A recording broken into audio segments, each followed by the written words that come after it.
أهلا بيكم. مين فينا ما بيعشقش طبق المسقعة المصري الأصيل؟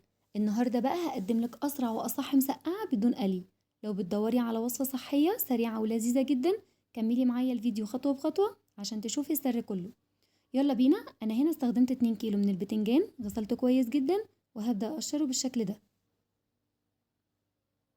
وهنا خلصت تقشير البتنجان، هبدأ أقطعه مكعبات بالشكل ده.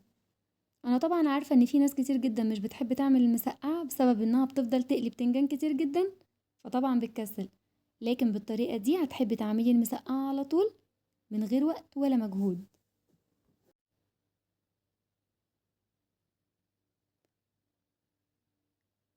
وبكده اكون خلصت البتنجان كله، وده شكله. هجيب مصفى وانزل عليها بالبتنجان وابدا ارش عليه معلقتين كبار من الملح عشان يصفي ميته، وطبعا احط تحته اي حاجه عشان الميه لما تنزل.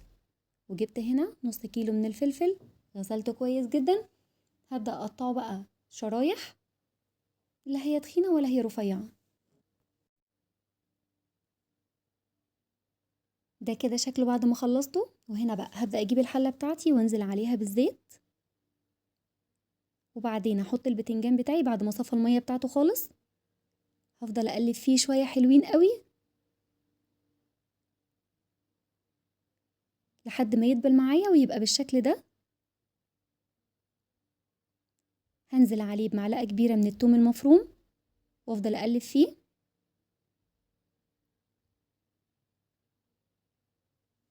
وبعدين هنزل عليه بنص مج صغير من الخل واقلب برضو كويس جدا. هنزل عليه بالفلفل واقلب، وبعدين هنزل عليه بالصلصة.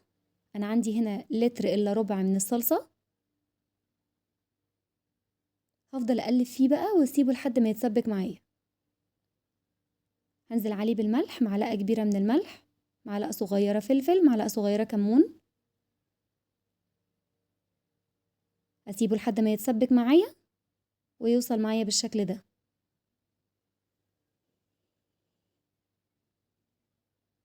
اول ما يتسبك معايا هنزل عليه بحوالي كوبايتين كده من المية، مية مغلية،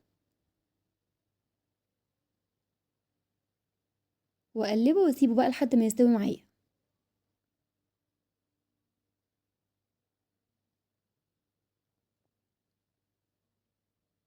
وبكده يكون استوى معايا. يلا بقى كده نغرفه ونبدأ ندوق.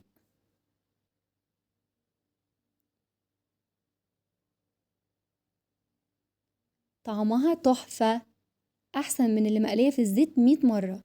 يا ريت بقى لو الفيديو عجبكم